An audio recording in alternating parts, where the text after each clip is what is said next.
আর এদিকে সরকারি জমি দখলের প্রতিবাদ করায় হেনস্থা। তৃণমূলের মহিলা কাউন্সিলরকে হেনস্থার অভিযোগ কামারহাটির 28 নম্বর ওয়ার্ডের কাউন্সিলর শ্রীতমা ভট্টাচার্য। জবরদখলকারীদের বিরুদ্ধে হেনস্থার অভিযোগ। রাজ্যের মুখ্যমন্ত্রী মমতা বন্দ্যোপাধ্যায় পরপর দুটো বৈঠকে কড়া বার্তা দিয়েছিলেন যে সরকারি জমি যারা দখল করবে তাদের কোনোভাবে রেয়াত নয়। এবার সেই সরকারি জমি দখলের প্রতিবাদ করায় হেনস্থার মুখে পড়তে হলো শ্রীতমা ভট্টাচার্যকে।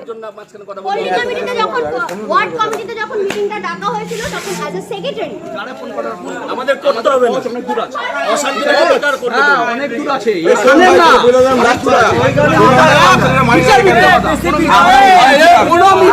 কোনো সিসি ক্যামেরা আমায় শেখাচ্ছো তুমি, আমাকে সিসি ক্যামেরা শেখাচ্ছো না, কোনোদিন তোমার শেখা, তুমি ক্যামেরা পারসন, তোমায় কি শেখাবে? আমি ভিডিওর মধ্যে দেখে তুমি ভিডিও করছো, তোমায় কি শেখাবে?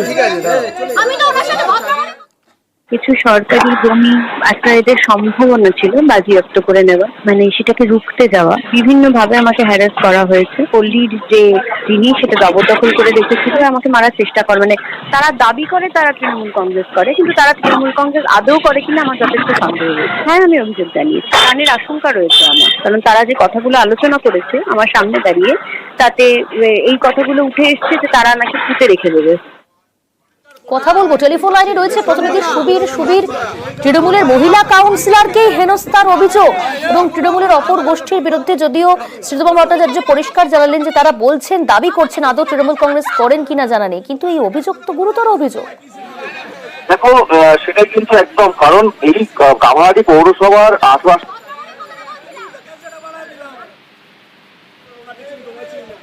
সুবীর সরে যাচ্ছে।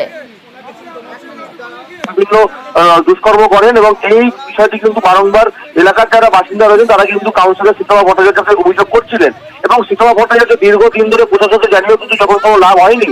মুখ্যমন্ত্রী নির্দেশ দিয়ে সরকারি জমি দখল করা যাবে না এবং তারপরে কিন্তু শ্রীতমা ভট্টাচার্য গতকাল রাত্রিবেলা কিন্তু এই পল্লী কমিটিতে যান এবং সেখানে কিন্তু পরিষ্কার সদস্যদের বলেন যে সরকারি জমি দখল করে কোনো খারাপ কাজ করা যাবে না। তখনই কিন্তু সদস্যরা কিন্তু তার তরফ চড়া হয় এবং তাকে হেনস্থা করে বলে অভিযোগ এবং শ্রীতমা ভট্টাচার্য পরিষ্কার। বেশ, ধন্যবাদ। পল্লী কমিটিতে একটা ঝামেলা হয়েছিল, ওটাই শুনেছি। বিস্তারিত তো আমি এখন এই মুহূর্তে বলতে পারবো না। পল্লী কমিটির সদস্য তো হেনস্থা করেনি, কাউন্সিলর নিজে রাত্রি 10টার সময় ক্লাবে গেছিল। এবার 10টার সময় একটা ক্লাবে ঢুকলে বাইরের ছেলেপেলে, অন্য পল্লীর বা বাইরের ছেলেপেলে নিয়ে ঢুকেছিল। এবার সেই সময় যেটা হয়